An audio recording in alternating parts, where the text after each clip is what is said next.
Jake Out Loud.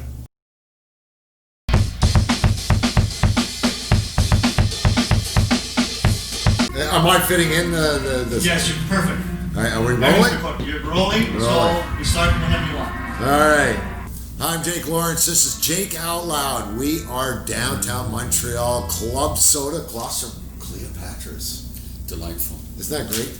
I'm with the Blushing Brides, or the lead of the Blushing Brides. Maurice, thank you for joining us. The Blushing Brides, Rolling Stones tribute band, and I have to cut our producer off here. 40 plus years as a tribute band for the Rolling Stones. Did you see that coming? I mean, when you started the band? No. Actually, it's... You had a band before that, right? We had a band when we were kids. Yeah, I grew up in Montreal. I had a band called Jade. Right. Had some friends here in town. And that's how I met my partner with the Brides, Paul Martin. He came to a show at the Grand Bach. Oh, I on St. remember it well. Catherine Street. Used to frequent that in the 80s. It was like an ale house or something. Yeah, wasn't it downstairs, yeah, right? It was an awful place. Yeah. And we used to play there because, well, we were just a young band and there was no one really to play. Mm-hmm. We had a little bit of a cult following, and a girl brought him to see us. He had a band in Ontario that did pretty well. They were called Concilium.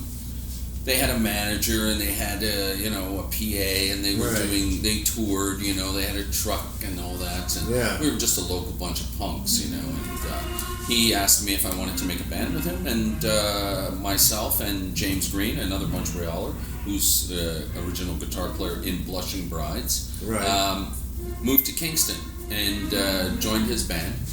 And after about 7 months, so it started in 1979, we changed the name from Concilium to Blushing Brides on January 1st, 1980. So technically this is our 40th anniversary as Blushing Brides, but we really have been together since the summer of 1979. Where does Blushing Brides come from? What part of the Stones? Absolutely nothing. Nothing. So the original idea of the band is, yes, we played a lot of Stones band with my first Stones music with my first band, Jade, but we also did Jay Giles.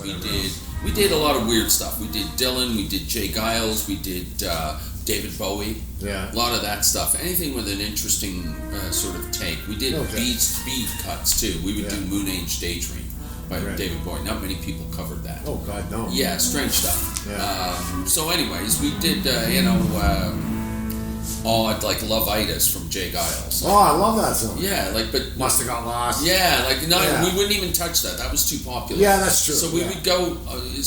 And again, with the Brides, so we went from Jade, and then we went to the Brides. The Brides, what our idea was that we were going to become a recording act. We didn't want to be a cover band. I joined to become a recording act with Paul. So we started to write some songs and play them, and we also played some covers, because like the Stones and most bands, when you first start out, they started doing covers. You start doing covers. That's right. So what happened was, it's a very strange phenomenon, is we went to the United States to do a gig in Syracuse, New York, and we opened the show with Brown Sugar. And obviously we could play it well, and myself and Paul Martin bear resemblances to Keith and Mick. Right. And the Americans immediately took to you. Well, not only took to us, but they made this connection. They for some reason, because of Brown Sugar, they left going, oh, it's a Stones band. Ah. So somebody wrote an article in a local rag. There used to be the rags like the Aquarian and all this, know, and somebody wrote an article and said, this Stones tribute, or this Stones band. They didn't even have the term tribute back then. No. It was just a Stones band. Hit Syracuse, New York, blah, blah, blah. And there was a bunch of agents at this show as well, or people contacted some agents. And from New England, we got contacted, and we went and did some shows there. But they kept saying, our manager kept going, yeah, they look like the Stones, Paul and Maurice looked like, Mick and Keith, but it's not a Stones band. Yeah, they play some Stones, and they play, because we also played Bruce Springsteen. We played, Adam Raised a Cain. We played, we still did some Bowie stuff. We did original stuff. But for some reason, the easiest connection for the public was Stones, because we bore a resemblance to Mick and Keith. Yeah. And I jumped around and I was a frontman. But if you watched me on stage, I looked far more like Peter Wolf the way I moved and I could James see Brown. that. I could see that. It wasn't Mick. It wasn't like, that pouty kind of thing that he does. But Americans being what they were, we ended up going down to the Boston area, and the Boston Globe had an article that said, Stones clones invade New England. And that term changed everything. Because every agent in the northeast of the United States basically got a whiff of that and thought, what's this, clone what? Clone bands? So initially, what people attached to what bands were that played a certain style of music was a clone band. Yeah. We got dubbed a clone band because Paul and I looked like James is playing guitar on the other side. I will guarantee you James Green bears no resemblance to Mick Taylor. Nor did our bass player, Martin Van Dyke, bear any resemblance to Bill Wyman or our drummer, or Charlie Watts, Rico Perfume. So the connection was a loose one at best. But because we did quite a bit of Stones and we did it well. So you just decided to run with it? Well, no. What happened was we got a lot of dates from it playing in the States, but we always did our original music as well. And people used to think that our original music were Stone songs that they hadn't heard. Oh, jeez. So there's no way out of that one, is there? No, we were caught between a rock and a hard place. Yeah. So at some juncture, we got signed to a record deal with RCA in 1981. We put out our first record in 1982. We went on tour opening up for Chillwack. Didn't go well because the band was we were making a lot of money. Yeah. Playing Stones and originals on our own. Yeah. And then when we got the record, we were doing it on our own, and then we got a record deal, and we went out and opened for Chillwack, and we went from making, $5,000 a night to $500 a night, opening for someone. Yeah, we were playing arenas and stuff like that, but the combination didn't work very well because Chillwack's fans were a bit, I don't know, I wouldn't say young, but they were just a little bit more conservative. Yeah. We were a bit like a punk band almost. It was like the Stones meet the punk. They were mainstream pop. Yeah, and we were not. I was nasty on stage. I was like Iggy Pop meets Mick Jagger meets. Very aggressive, very outgoing. Yeah, Rick Ice stuff. Yeah, very much so. So it didn't go over well. Yeah. And what happened was the band ended up falling apart after that tour. Okay. And we broke up. Oh, okay. We broke up for a year and a half. And when we got back together, James did not come back to the band. We had another guitar player. James was off playing with a band. He had recorded an album that was produced by Mick Ronson. Perfect Affair, I believe, was the name of the band he was with. He was with them for a while, and then he went off to Japan and did some stuff with Kinky Fox, which is a Montreal band. Yeah, that's pretty I remember well known. them, yeah. So he did a bunch of stuff. So he was off doing that. And when we got back together, the rest of us, of the original Brides, except for this other guitar player, Dickie Cole, joined us.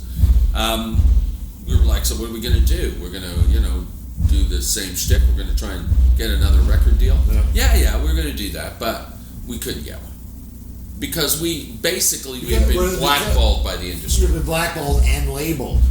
It's okay. You guys are Stones cover band. Why were we recording? Yeah, right? exactly. Well, no. Well, and then the odd thing was we had record company when we were making our first record. We were trying to we wanted to produce it in a certain way, and we had it was produced not in the way that I thought it should have. Yeah. And it didn't really reflect the kind of music or style of music or the way it should be portrayed, the songs. It was a bit too lover boyish, if you want to Oh, say. okay. Well, it was a especially- little bit more. Well, if you're in that era, early 80s, I could see that. Yeah, because that was what was popular, and Yeah. that was so. Record companies at the time would go, okay, what's good now? Well, okay, Loverboy is doing well, and Sound like that. we need that. You're gonna wear spandex. We're gonna get them. There was a lot of stuff going on that I just went, no, I don't want to do that. We said we're like a Stones band. We want to be like the next Stones. We want to be that kind of gritty Stones band. And they said, you can't do that. You can't sound similar to them. You have to, you want us to sound like this, like Loverboy, but we can't sound. Why? What do you mean? Well, because they're Stones. Right there. So there was a lot of antagonism between the record company and certain members in the band, me being one, about how we were going to move forward. Didn't work out. When we got back together, because apparently we had spit in the face of RCA because we didn't adhere to their code of conduct, how they wanted us to perform and dress and whatnot. It's a very incestuous business, the record industry. Yeah, so they basically blackballed us, and we couldn't get another record deal. Really? So what we did was we said we were musicians and we need to make money, and everybody thought we did the Stones really well. So let's do it. 1984 was really when we got back together. We said, "Can we use foul language on this? Can I use explicit language?" Oh, absolutely. Fuck it. We're going to play Stones. Yeah. Now, at the same time, we were writing music and we were still doing stuff, and we recorded some stuff. We did some demos, but we couldn't get anybody to listen to it. So we created an industry. Yeah, there was By no going on It's tour. true. There was no Led Zeppelin cover band. There were bands that played Zepp There was or a the few. Stones. There was a few. There was Well- one called Crystal Ship that did the Doors in the Right. States. There was obviously Beatlemania. Yeah. But that was more of a Well, that's all Broadway around. thing. Yeah. It wasn't guys in clubs doing it. Yeah. It wasn't a band, a rock band that specifically said, we're just playing this kind of music. Yeah. No, So it wasn't. Yeah. The thing that set us apart as well was from all the others. Now, so this whole clone industry that comes out. But I think what happened was people missed the point. Right from the get-go, when we started to play Stones, we never played them note for note or exactly like what they did. You put your own flair, your own touch on To it. this day, we play the Stones the way we do. We take It's your interpretation. a composition called Brown Sugar.